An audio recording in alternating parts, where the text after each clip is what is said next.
الحمد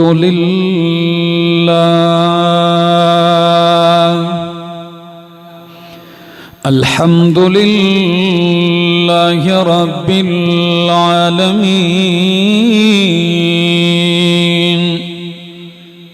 والعاقبة للمتقين والصلاة والسلام على أشرف الأنبياء وإمام المرسلين وعلى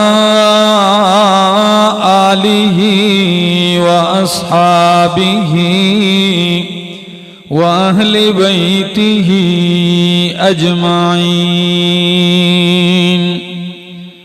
أما بعد فأعوذ بالله من الشيطان الرجيم. بسم الله الرحمن الرحيم.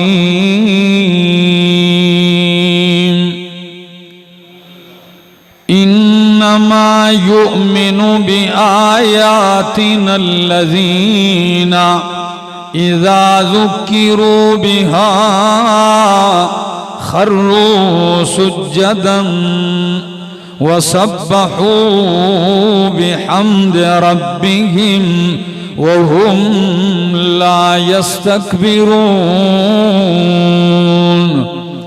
تتجافى جنوبهم عن المضاجع يدعون ربهم خوفا وطمعا ومما رزقناهم ينفقون.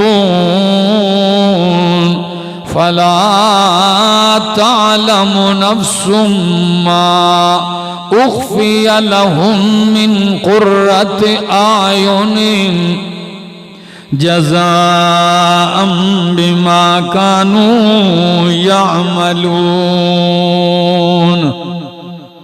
سبحان ربك رب العزة عما يصفون وسلام على المرسلين والحمد لله رب العالمين. سناخا پتا پتا خدایا دم بدم تیرا، یہ لوح و قلم تیرے، یہ موجود و عدم تیرا. جو دنیا میں تیرا کھا کر شکوے کرے یا رب، جو دنیا میں تیرا کھا کر شکوے کرے یا رب، تعجب ہے کہ اس پر بھی رہے لطف و کرم تیرا. انتہائی قابل عزت، قابل احترام، ذی قدر و ذی وقار بزرگوں، بھائیوں، عزیزوں، نوجوان ساتھیوں، السلام علیکم. دربار الہی کے اندر التجا ہے، دعا ہے کہ وہ مالک لا یزال مجھے حق سچ کہہ سکنے، سمجھا سکنے کی توفیق نصیب فرمائے، اور بعد ازاں مجھے اور آپ سب کو اس پر عمل کی بھی توفیق نصیب فرمائے. دوستو، اللہ رب العزت نے اپنے بندوں پر اپنی بندگی اور عبادت کو فرض قرار دیا ہے. کچھ عبادات کو اللہ رب العزت نے بہت فضیلت عطا فرمائی، پھر کچھ عبادات کو کچھ مقامات میں ادا کرنے کی وجہ سے فضیلت دی. بعض مقامات کو، مکانات کو، اب جیسے مسجد حرام میں عبادت کرنا، یہ 1000، ایک روایت میں 1,00,000 نمازوں کا ثواب ہے، اور مسجد نبوی میں 1000 نمازوں کا ثواب ہے. اب نماز دونوں جگہ نماز ہی ہے. بعض مکانات میں عبادت کو اللہ رب العزت نے فضیلتوں سے نوازا، بعض مہینوں کو اللہ رب العزت نے خصوصی فضیلت عطا کی، جیسے رمضان المبارک کا مہینہ ہے، بعض اللہ رب العزت نے بعض دنوں کو، بعض راتوں کو اللہ رب العزت نے فضیلت سے نوازا ہے، اور کبھی ایسا بھی ہے کہ 24 گھنٹوں میں اللہ نے کچھ گھڑیوں کو فضیلت سے نوازا ہے۔ تو یہ عبادات کر کے بندے کا مقصد مالک کائنات کے حکم کی بجا آوری ہے، اور کچھ عبادتیں فرض ہیں، کچھ عبادتوں میں اللہ نے اپنے بندے کو چھوٹ دی ہے، اختیار دیا ہے کہ میرا بندہ اگر اس وقت تیرا دل کرے تو عبادت کر لے، نہ کرے تو تجھ پہ گرفت نہیں ہے، لیکن اگر اس لمحے اس وقت عبادت کرے گا تو میں نوازوں گا اتنا کہ تیری سوچ سے بھی زیادہ۔ اب ان اوقات میں ایک تو دن کی عبادت ہے اور ایک ہے راتوں کا اٹھنا۔ کب اٹھنا؟ راتوں کا اٹھنا، قیام اللیل، رات کی گھڑیوں میں عبادت کرنا، تہجد کے لیے اٹھنا۔ اس کی کتنی، اب یہ فرض نہیں ہے، لیکن جو آدمی اس وقت اٹھ جاتا ہے اور مالک کائنات کے سامنے اپنی التجائیں آرزویں رکھتا ہے تو اللہ نوازتا کتنا ہے۔ میرا ایک جملہ یاد رکھیے، جب امت راتوں کو رویا کرتی تھی تو امت دن کو مسکرایا کرتی تھی، اور جب امت نے راتوں کو رونا چھوڑ دیا تو دن کے اجالے میں رو رہی ہے۔ اتنی عظمت ہے راتوں کو اٹھ کے اپنے مالک کائنات کے سامنے آنسو بہانا، عبادت کرنا، سجدہ اور قیام کرنا۔ میں اسی عنوان پہ انشاءاللہ العزیز قرآن کریم کھولوں گا، انشاءاللہ آپ کا دل و دماغ روشن ہوگا۔ تھوڑا سا میرا ساتھ دیجئے اور توجہ چاہوں گا۔ قرآن مقدس اہل ایمان کی تعریف کرتا ہے۔ سورت کا نام ہے سورت سجدہ، 21واں پارہ ہے، اور اس کی آیت نمبر 15 اور 16 میں پڑھتا ہوں۔ قرآن کہتا ہے، انما یؤمن بآیاتنا،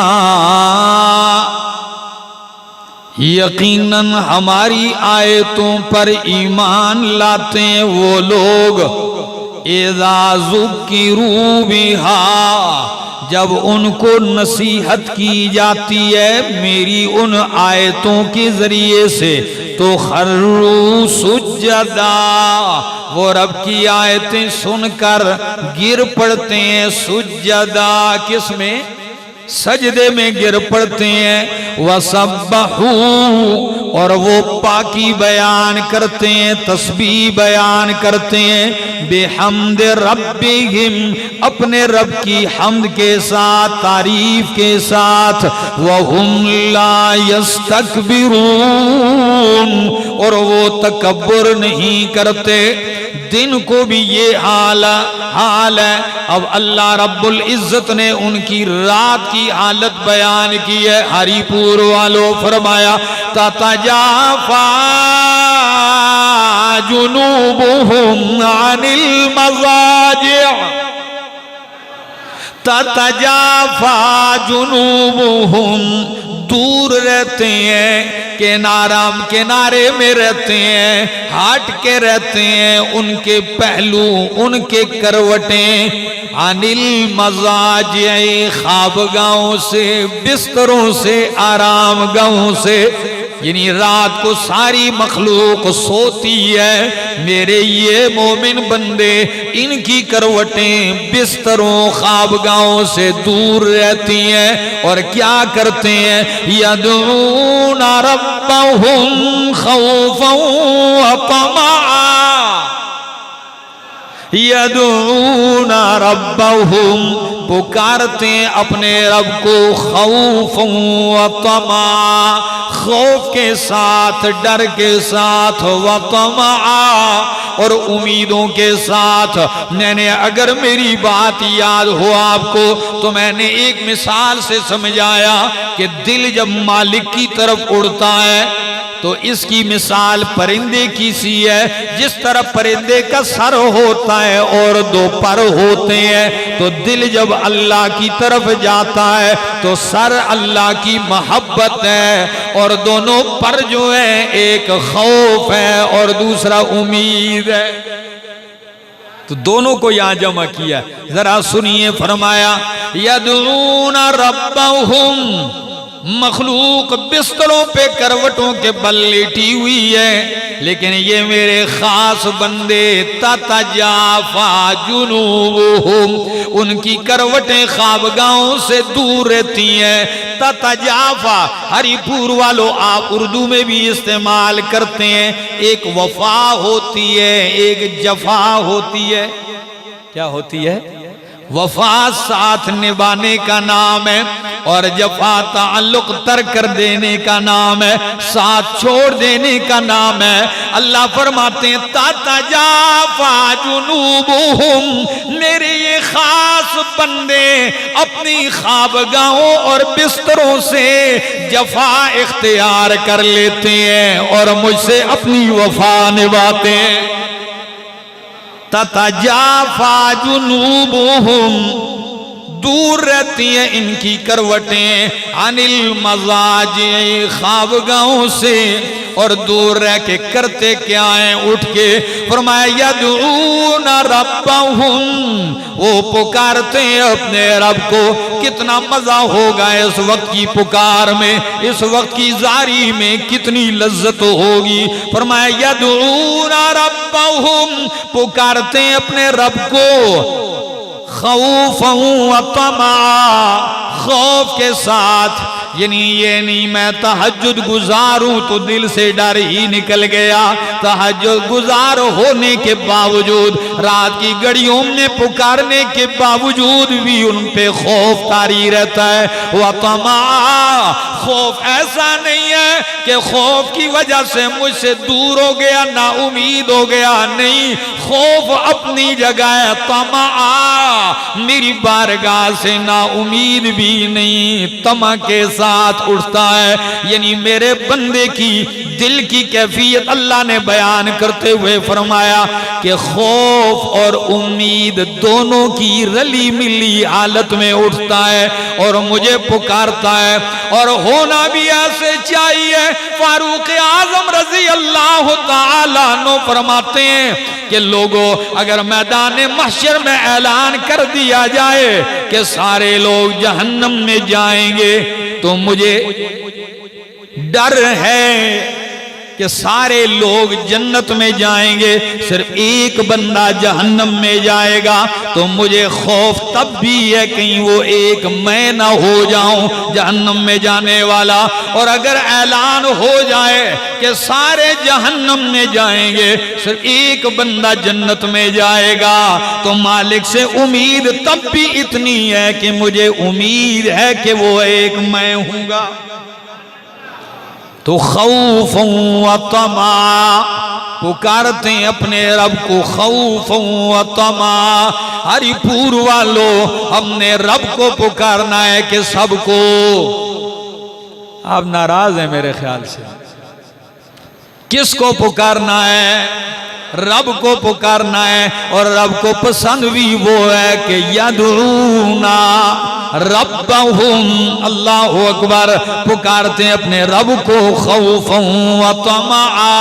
رات ایسے گزرتی ہے وَمِمَّا رَزَقْنَاهُمْ يُنْفِقُونَ اور دن میں حالت کیا ہے جو ہم نے انہیں رزق دیا ہے اس میں سے خرچ بھی کرتے ہیں. دین پہ, دینداروں پہ, غریبوں پہ, مسکینوں پہ, محتاجوں پہ, یتیموں پہ, رشتہ داروں پہ اللہ کے راستے میں.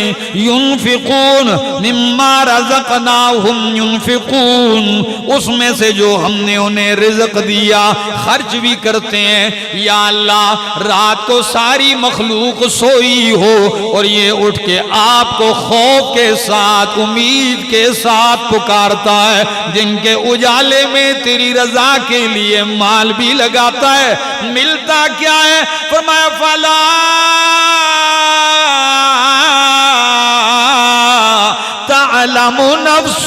ما اخفی لہم من قرۃ اعین. اللہ فرماتے ہیں پھر جو میں نے تیار کیا ہے اپنے بندے کے لیے ذرا اس کی عظمت بھی سن لیجئے. فرمایا کوئی نفس نہیں جانتا ما اخفی لہم من قرۃ اعین کہ جو ان کے لیے آنکھوں کی ٹھنڈک تیار کر کے رکھی گئی ہے. مخفی کیسے؟ ما اخفی لہم جو ان کے لیے مخفی چھپا کے رکھی گئی ہے. من قرۃ اعین آنکھوں کی ٹھنڈک. آپ کہیں گے آنکھوں کی ٹھنڈک سے کیا مراد ہے؟ فرمایا آنکھوں کی ٹھنڈک سے مراد خوشی ہے. کیا ہے؟ یعنی ایسی چیزیں جس پہ آنکھ لگے تو دل خوش ہو جائے. ایسی چیزیں جو ان کی آنکھوں کی ٹھنڈک بن جائے, ان کی دل کے لیے فرحت اور اطمینان کا سبب بن جائے. حسن بصری نے عجیب بات کہی ہے. ہری پور والوں اگر سمجھ میں آ جائے تو اللہ کا نام لے لینا. فرمایا یہ عبادت کرتے ہیں رات کے اندھیروں میں مخلوق سے چھپا کر, اس لیے کہ آپ کی خلوتوں کی عبادت کو کوئی دیکھ نہیں سکتا. رات کو کیا معلوم ہے آپ اندھیرے میں اٹھ کے مالک سے لو لگائے ہوئے ہیں. یا اللہ یہ عبادت مخلوق سے چھپ کے کر رہا ہے. تو اللہ فرماتے ہیں جب یہ چھپ کے کرتا ہے, حسن بصری کا قول نقل کرتا ہوں, فرماتے ہیں اخفى القوم اعمالا فاخفى الله لهم ما لا عين رأت ولا اذن سمعت ولا خطر على قلب بشر. جب یہ رات کو خلوت میں مخلوق سے چھپ کے عبادت کرتا ہے ان کی نگاہوں سے, تو اللہ فرماتے ہیں میں نے بھی مخلوق کے وہم و گمان سے اس کے لیے اس کا بدلہ چھپا کے رکھا ہے. چھپا کے تو عبادت کر, میں نے بھی چھپا کے رکھا ہے. اور کیسے اخفی لہم, یہ قرآن پڑھ رہا ہوں, کیسے چھپا کے رکھا ہے؟ فرمایا ایسے چھپا ہے ما لا عین رأت جس کو کسی آنکھ نے دیکھا نہیں ہے, ولا اذن سمعت اس کا حقیقی مکمل ذکر کسی کان نے سنا نہیں, ولا خطر علی قلب بشر کسی بشر کے دل کے اوپر اس کا کھٹکا بھی ابھی نہیں آیا. اور واقعی جنت ہے ہی ایسی چیز کہ یہاں تصور بھی نہیں کر سکتے ان چیزوں کو دیکھ کے, اتنا کچھ تیار کر رکھا گیا. تو راتوں کو اٹھنا تو اس میں یہ نوازشات ہیں. اب کوئی بندہ کہے فرض نہیں ہے, لیکن عطا مالک کتنا کرتا ہے. یہ خاص وقت ہے دعاؤں کی قبولیت کا. یدعونا ربہم, اٹھ تو صحیح, پکار تو صحیح ان لمحوں میں رب کو امید کے ساتھ, رب کو طمع کے ساتھ. رات کی خلوت میں پکار, کبھی رب دن کے اجالے میں تجھے در در کی ٹھوکریں نہیں مروائے گا. کسی سے مانگنے کی تجھے ضرورت ہی نہیں پڑے گی. یہ ایک مقام میں نے پڑھا, اب میں دوسرا مقام قرآن مقدس کا پڑھنے لگا ہوں. یہ میرے سامنے اللہ کا قرآن ہے, 19واں پارہ ہے, اور سورت کا نام سورۃ الفرقان ہے.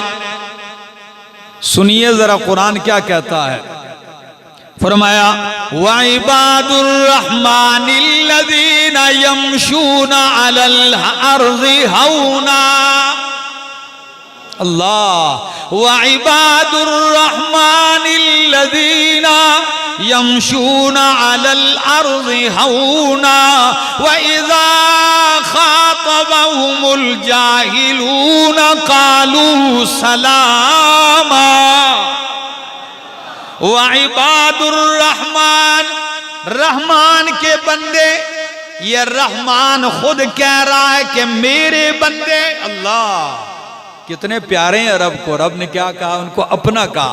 فرمایا وَعِبَادُ الرَّحْمَنِ, رحمان کے بندے وہ ہیں الَّذِينَ اِذَا الذین یمشون علی الارض ہونا، پہلی نشانی جب وہ زمین پہ چلتے ہیں تو عاجزی سے چلتے ہیں. کس سے چلتے ہیں؟ اور اللہ کو عاجزی کیا ہے؟ عاجزی تم کرو، بلندیاں اللہ عطا کرتا ہے. تو عاجزی سے چلتے ہیں. نمبر 2 فرمایا وَإِذَا خَاطَبَهُمُ الْجَاهِلُونَ قَالُوا سَلَامًا، اور جب ان سے جاہل بحث کرتے ہیں، کس سے؟ ایسے اللہ کے بندوں سے کوئی جاہل الجھ پڑتے ہیں، بحث کرتے ہیں، تو فرمایا قَالُوا سَلَامًا، جاہلوں سے الجھنے کے بجائے ان کو سلام کہتے ہیں. اس پہ میں نے مستقل 1 گھنٹہ بیان کیا ہے، میں اس تفصیل میں نہیں جاتا ہوں.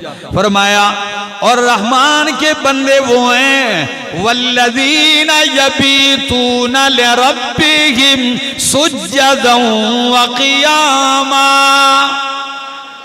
اس کے لیے اتنی بات کی. فرمایا والذین، اور رحمان کے بندے وہ ہیں یبیتون لربہم، جو رات گزارتے ہیں اپنے رب کے لیے. کس حال میں؟ سجدا وقیاما، سجدے اور قیام میں. اللہ اکبر، کتنا پیارا لگا، کتنا پسند آیا رات کی گھڑیوں میں اس کا جھکنا کہ اللہ نے اس کے سجدے اور قیام کو قرآن بنا دیا. سجدا وقیاما، یہ 2 مقام قرآن کے میں نے کھولے. اب ذرا میں آپ کے سامنے دوسرا مقام کھولنے لگا ہوں. یہ میرے سامنے 26واں پارہ ہے اور سورت کا نام سورۃ الزاریات ہے. سورہ زاریات کی آیت نمبر 17 پڑھنے لگا ہوں. قرآن کیا کہتا ہے؟ ذرا سنیے، میں آیت 15 سے شروع کرتا ہوں. ان المتقین فی جنات وعیون، ان المتقین، بے شک متقین، فی جنات وعیون، وہ باغات میں ہوں گے، وعیون، اور چشموں میں ہوں گے. اچھا تو کیا کر رہے ہوں گے؟ آخذین ما آتاہم ربہم، لینے والے ہوں گے وہ انعامات جو ان کا رب انہیں دے گا. انہم کانوا، اس لیے کہ بے شک یہ لوگ تھے قبل ذالک محسنین، اس جنت میں آنے سے پہلے یہ نیک لوگ تھے، محسنین، نیکوکار تھے. اچھا تو ان کی نیکیاں کیا ہیں اللہ؟ وہ کیا نیکوکار تھے؟ فرمایا کانوا قلیلا من اللیل ما یہجعون، یہ رات کو بہت تھوڑا سویا کرتے تھے. اللہ، کانوا قلیلا من اللیل ما یہجعون، یہ رات کو بہت تھوڑا آرام کرتے تھے. تو باقی رات کیا کرتے؟ وہ رب کے سامنے قیام میں، سجدے میں، آہوزاری میں گزارتے تھے. اور کیا کہتے تھے؟ قرآن کہتا ہے وَبِالْأَسْحَارِ هُمْ يَسْتَغْفِرُونَ، اور سحری کے وقت، تہجد کے وقت اٹھ کے وہ یستغفرون، رب سے بخشش طلب کرتے تھے. تو سحری کا وقت اٹھنا، مانگنا، یہ بہت بڑے انعامات کا سبب ہے. بڑی نوازشات ہیں میرے دوستو، اس میں بڑی نوازشات ہیں. ایک تو رب کا قرب ہے، اللہ کا قرب حاصل ہوتا ہے اس وقت میں، اور دوسرا آپ کا پورا کے پورا دن اطمینان کے ساتھ گزرتا ہے. بڑی راحت ہے. مشکل ہے، میں انشاءاللہ آیتیں کھولوں گا، میں انشاءاللہ قرآن سے اور سنت سے باہر نہیں جاؤں گا. سنیے ذرا. فرمایا وَبِالْأَسْحَارِ هُمْ يَسْتَغْفِرُونَ، راتوں کو تھوڑا سوتے ہیں اور سحری کو اٹھ کے استغفار کرتے ہیں، اپنے مالک کے سامنے روتے ہیں، التجائیں کرتے ہیں.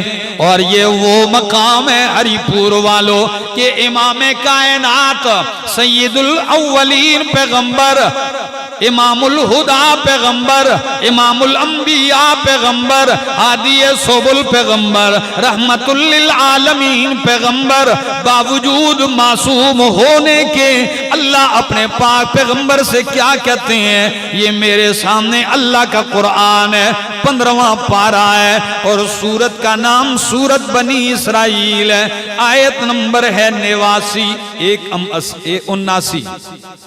1:80۔ ذرا دیکھیے قرآن، فرمایا اقیم الصلاۃ لدلوک الشمس الی غسق اللیل وقرآن الفجر۔ خدا را رضوان قریشی صاحب توجہ چاہوں گے ان جملوں پہ، ذرا غور کی۔ فرمایا اقیم الصلاۃ، میرا محبوب پیغمبر نماز قائم کر، کب؟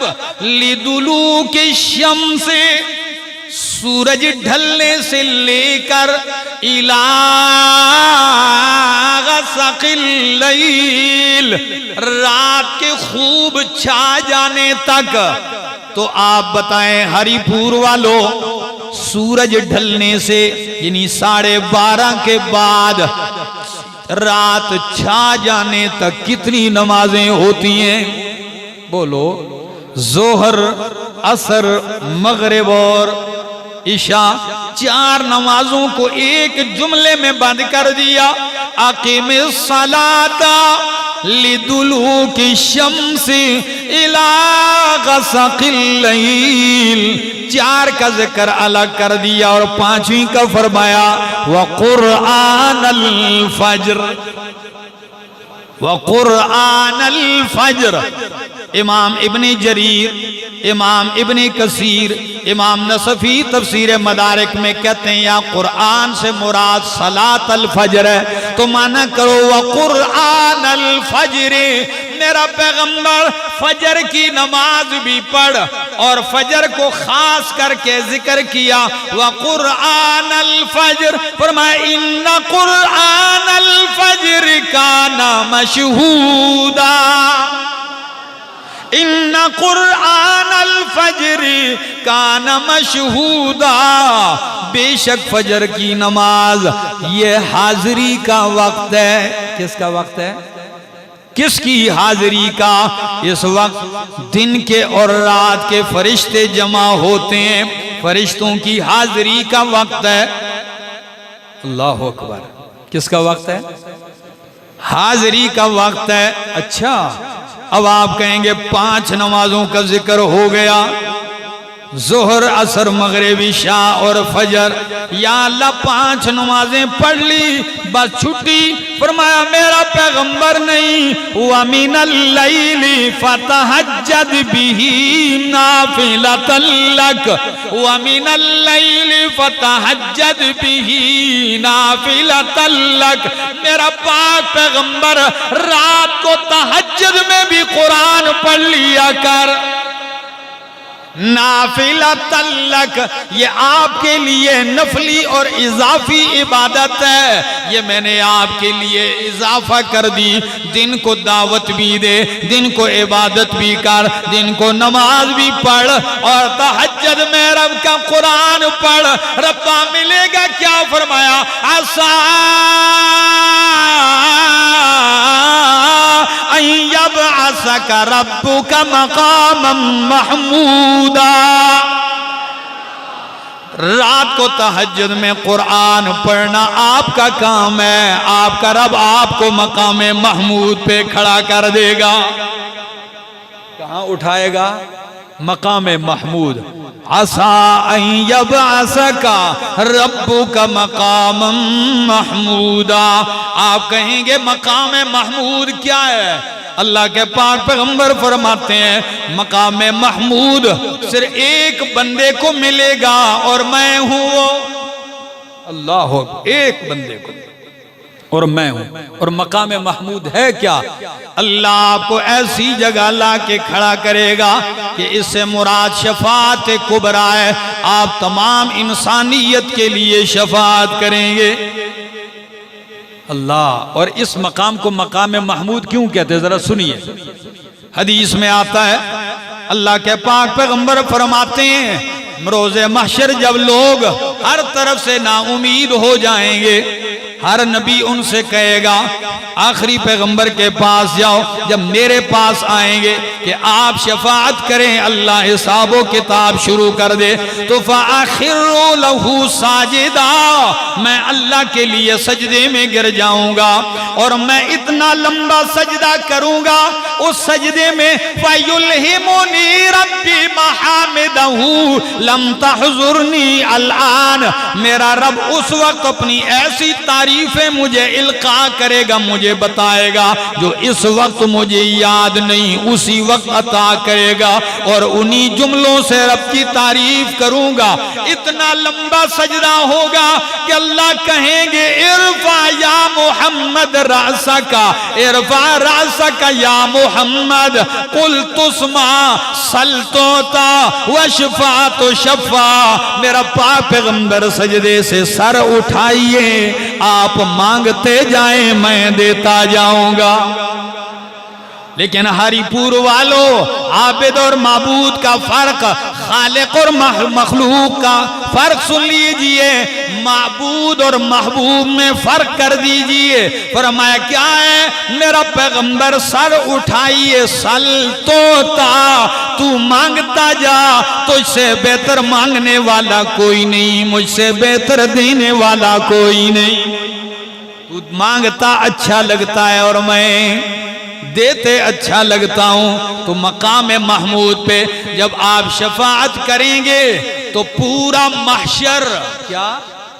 پورا محشر، تمام انسانیت اور تمام جن اس وقت میرے پاک پیغمبر کی تعریف میں رطب اللسان ہو جائیں گے۔ مقام محمود ہے۔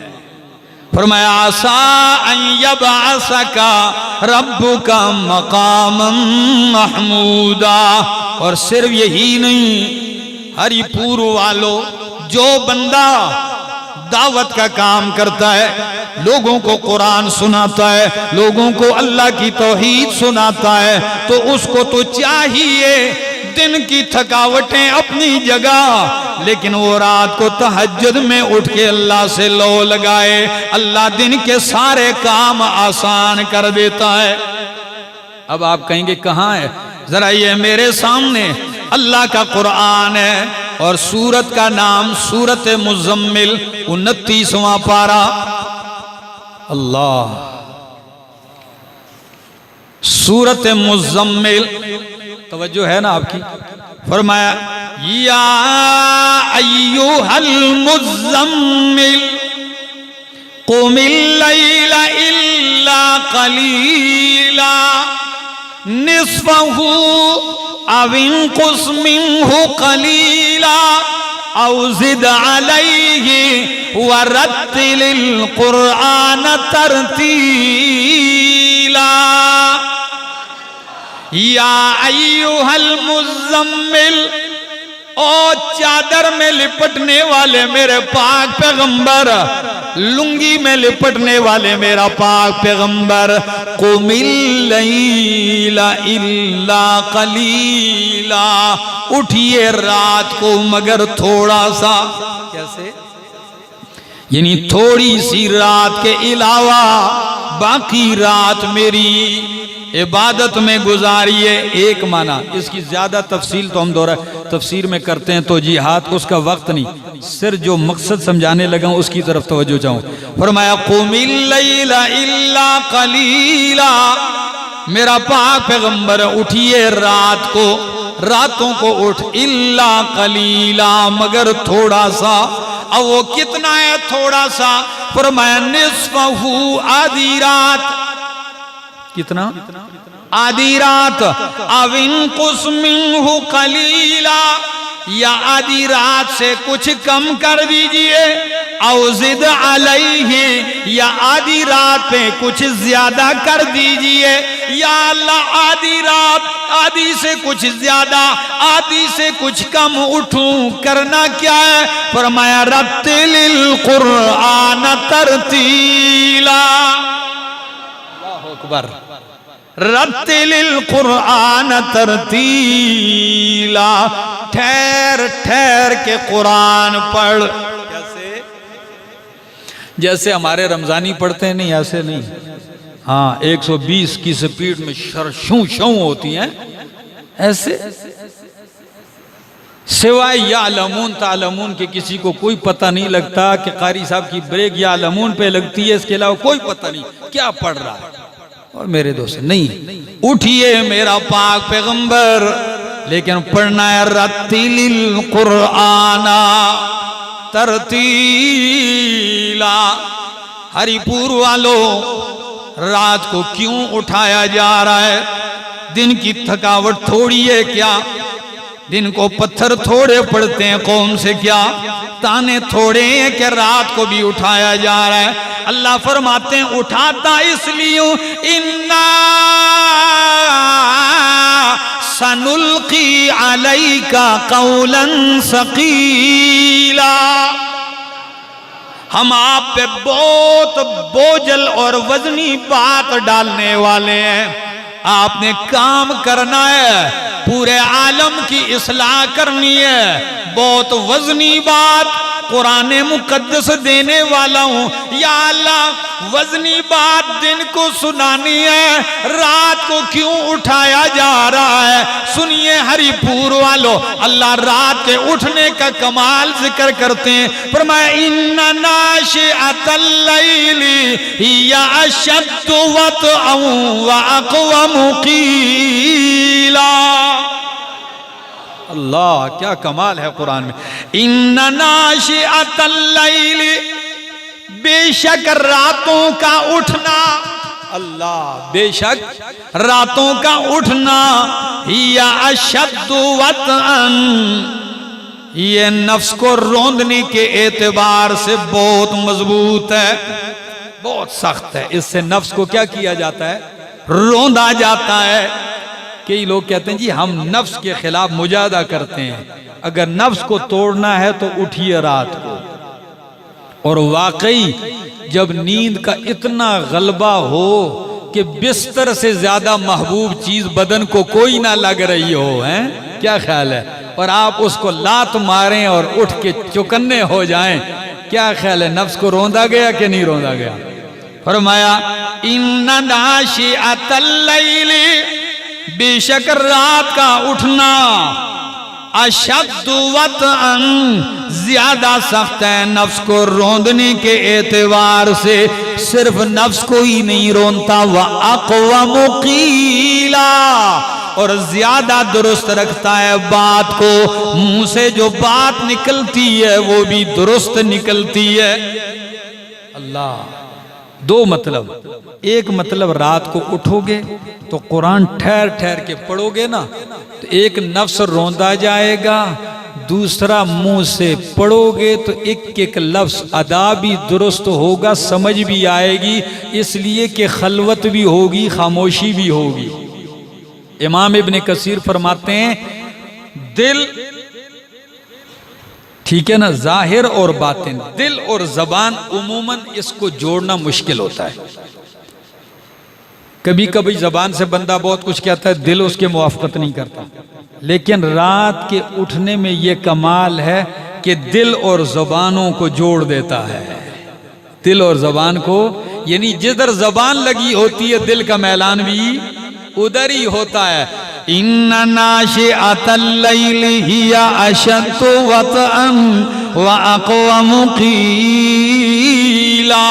دوسرا مطلب، میرا پیغمبر رات کو نفس روندا جاتا ہے اور دن کو جب آپ پھر بیان کرتے ہیں تو زبان درست چلتی ہے. تو جو راتوں کو اٹھتا ہے دن کو جب وہ بولتا ہے تو اس کی آواز میں کیا ہوتا ہے؟ اثر ہوتا ہے. کیا خیال ہے؟ درست بیان کرتا ہے. تو عالم کے لیے، مبلغ اور داعی کے لیے رات کی خلوتوں میں، اب آپ کہیں گے پوری رات نہیں، بھلے تھوڑا سا ہی ہو، کیا تھوڑا سا ہو، اٹھ لیجئے. اس کے فائدے بڑے، اس کے کمالات بہت ہیں۔ اب ذرا ان کمالات میں سے میں آپ کے سامنے ذکر کرتا ہوں کہ رات کو اٹھنے والا شخص میرے دوستو قابل رشک ہے۔ کیا ہے وہ؟ قابل رشک ہے۔ وہ بوڑھا بھی قابل رشک ہے، وہ سفید ریش بھی قابل رشک ہے جو راتوں کو اٹھتا ہے، لیکن وہ نوجوان 1000 مرتبہ قابل رشک ہے جو جوانی میں اٹھتا ہے۔ ہاں، کیونکہ جوانی ہر بشر پہ مایہ الزام ہوتی ہے، جوانی ہر بشر پہ مایہ الزام ہوتی ہے، نگاہ نیک بھی اس عمر میں بدنام ہوتی ہے۔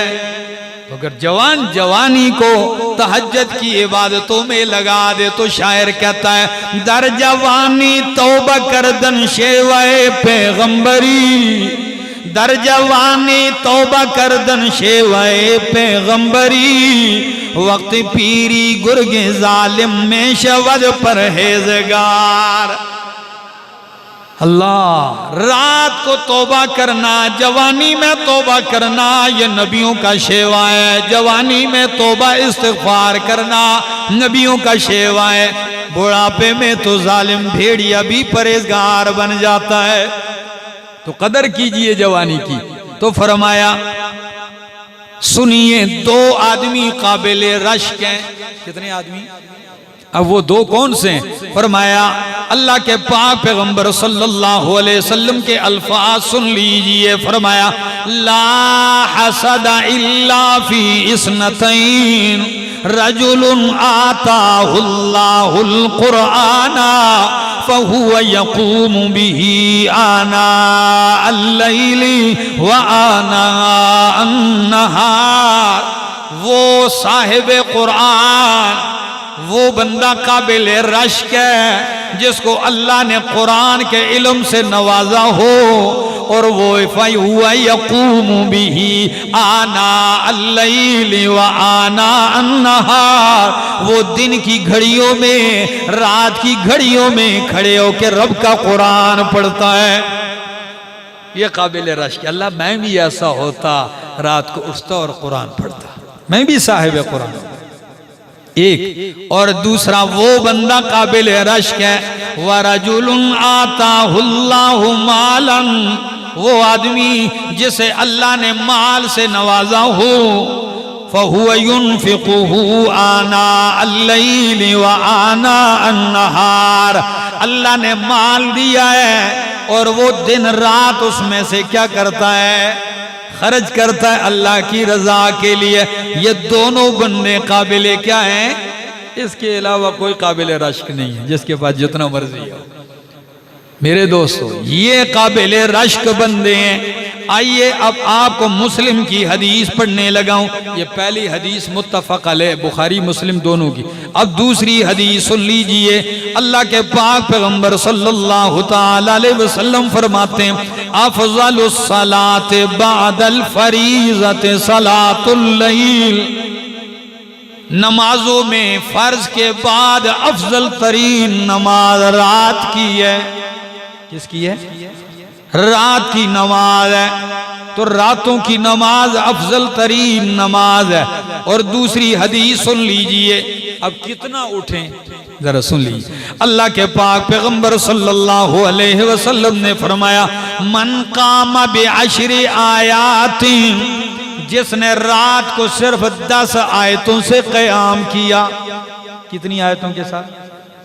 ایک رکعت میں 5 آیتیں اور دوسری رکعت میں تو کتنی ہو جائیں گی؟ تو گویا کی کتنی رکعتیں ہو گئیں؟ اب ذرا سن، من قام بعشر آیات، جس نے رات کو 10 آیتوں کے ساتھ قیام کیا، لم یکتب من الغافلین، وہ 10 آیتوں کے ساتھ قیام کی وجہ سے غافلین کی فہرست میں نہیں لکھا جائے گا۔ اللہ اس کو غافلین کی فہرست سے کیا کر دیں گے؟ جو غافل لوگ ہیں، رب سے غفلت میں پڑے ہوئے ہیں، ان کی لسٹ سے باہر ہو جائے گا۔ اچھا، نمبر 2 فرمایا وَمَنْ قَامَ بِمِئَةِ آیَةٍ، اور جس نے 100 آیتوں کے ساتھ قیام کیا. کتنی آیتوں کے ساتھ؟ 100 آیتوں کے ساتھ قیام کیا، یعنی کئی رکعتیں پڑھی اور 100 آیتیں اس میں تلاوت کی. تو کتب من القانتین، وہ اللہ کا فرما بردار لکھا جائے گا. اللہ اپنے فرما برداروں کی لسٹ میں اسے کیا کر دیں گے؟ شامل کر دیں گے. اچھا، وَمَنْ قَامَ بِأَلْفِ آیَةٍ، اور جس نے 1000 آیتوں کے ساتھ قیام کیا. سورۃ ملک سے لے کر والناس تک 1000 آیتیں، سورہ ملک سے لے کر والناس تک 1000 آیتیں. تو جس نے 1000 آیتوں کے ساتھ قیام کیا، اس کو کیا ملے گا؟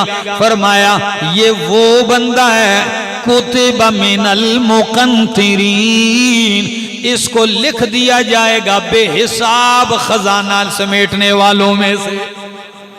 اللہ اکبر. 10 آیتوں کے ساتھ قیام کیا، غافلین میں سے نہیں شمار ہوگا، رب کو یاد کرنے والوں میں شمار ہو گیا. 100 رکعت کے ساتھ قیام کیا، رب کے فرما برداروں میں شمار ہو گیا. 1000 کے ساتھ اگر قیام کیا تو بے حساب خزانے ڈھیر، خزانوں کے ڈھیر، اجر و ثواب کے ڈھیر حاصل کرنے والوں میں سے ہو گیا. یہ ہے ابو داؤد کی حدیث. اب ذرا دوسری سن لیجئے. یہ خاص وقت ہے، اللہ کا پاک پیغمبر نبی پاک صلی اللہ علیہ وسلم کا فرمان ہے، جب رات کا آخری پہر ہوتا ہے، ینزل ربنا تبارک و تعالی الی السماء الدنیا، اللہ اپنی شان جلال جیسے اس کے لائق ہے اترتا ہے آسمان دنیا تک. اللہ آتا ہے اور اللہ آسمان دنیا سے اعلان کرتا ہے کہ من یدعونی فاستجیب لہ، کون ہے جو اس پیر مجھے پکارے اور میں قبول کر دوں.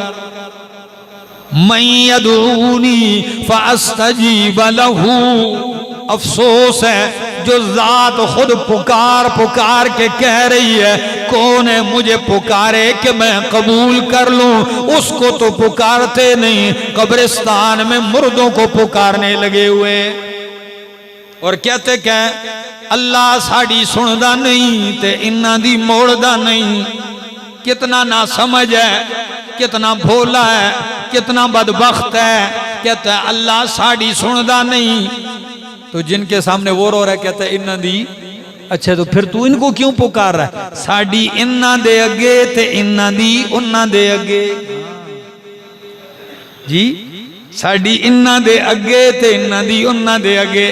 لیکن میرے دوستو، میں تو درد دل سے کہتا ہوں، حدیث ہے کہ اللہ مالک کائنات اعلان کرتے ہیں کہ من یدعونی فاستجیب لہ، کون ہے جو مجھے پکارے فاستجیب لہ، پس میں اسے جواب دوں اور اس کی دعا قبول کروں. نمبر 2، من یسألنی فاعطیہ، کون ہے جو رات کی اس گھڑی میں مجھ سے سوال کرے اور میں عطا کر دوں. ضرورت ہے مانگنا اٹھ کے، اللہ دیتا ہے کہ نہیں؟ فرمایا کون ہے جو مانگے اور میں عطا کروں. من یستغفرنی فاغفر لہ، کون ہے جو اس وقت اٹھ کے مجھ سے معافی مغفرت مانگے اور میں اسے بخش دوں. کسی نے کسی بندے کو دیکھا کہ وہ رات کو اٹھتا ہے اور مصلی پہ آتا ہے، نماز نفل وغیرہ پڑھ کے پھر خلوت میں کیا کہتا ہے؟ یا اللہ میں ہوں نا، پھر کہتا ہے میں ہوں نا، پھر کہتا ہے میں ہوں نا.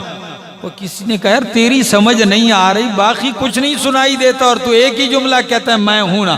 فرمایا چھوڑ، میں رب کی بات کر رہا ہوں. جب رب کہتا ہے کون ہے جو مجھے پکارے تو میں قبول کروں، تو میں جواب میں کہتا ہوں ربا میں ہوں نا، میں پکار رہا ہوں اللہ. اللہ فرماتے ہیں کون ہے جو مجھ سے مانگے میں عطا کروں، تو میں جواباً کہتا ہوں اللہ میں ہوں نا، میں مانگ رہا ہوں مجھے عطا کر. اللہ اکبر، میں طلبگار ہوں مغفرت کا، اللہ مجھے بخش دے. دوستو یہ ہے وہ وقت، یہ ہے وہ خاص وقت. اب آپ کہیں گے کیسے ممکن ہے؟ کیسے ممکن ہے؟ اسباب اس کے کیا ہیں؟ اس کے اوپر تو ایک طویل جمعہ ہو سکتا ہے، لیکن ایک جملہ آپ کو کہتا ہوں۔ ابراہیم بن ادہم کے پاس ایک بندہ آیا، یہ بہت بڑے ولی اللہ ہیں۔ ابراہیم بن ادہم کے پاس ایک بندہ آیا، کہنے لگا حضرت صاحب کوئی ایسا طریقہ بتائیے، رات کو اٹھنے کی توفیق نہیں ملتی، رب کے سامنے کھڑا ہونے کی توفیق نہیں ہو رہی، بڑی کوشش کرتا ہوں لیکن توفیق نہیں ہوتی، کوئی ایسا طریقہ بتائیے کہ رب کو مجھے توفیق، رات کو مجھے توفیق مل جائے رب کے حضور کھڑا ہونے کی۔ پتہ ہے کیا فرمایا؟ فرمایا لا تعصیہ فی النہار فہو یقیمک امامہ باللیل، فرمایا دن کے اجالے میں اس کی نافرمانی اور بغاوت نہ کر، رات کے اندھیرے میں تجھے وہ اپنے سامنے کھڑا کر دے گا۔ دن کے اجالے میں بغاوت نہ کر، رات کے اندھیرے میں وہ تجھے سامنے کھڑا کر دے گا۔ اٹھ میرا بندہ، لگا لے، خاص وقت ہے مجھ سے ملاقات کا۔ کیا خیال ہے؟ اہل محبت سمجھ سکتے ہیں۔ اللہ ہمیں اپنی سچی محبت نصیب فرمائے، عمل کی توفیق عطا فرمائے۔ آخر دعوانا ان الحمدللہ۔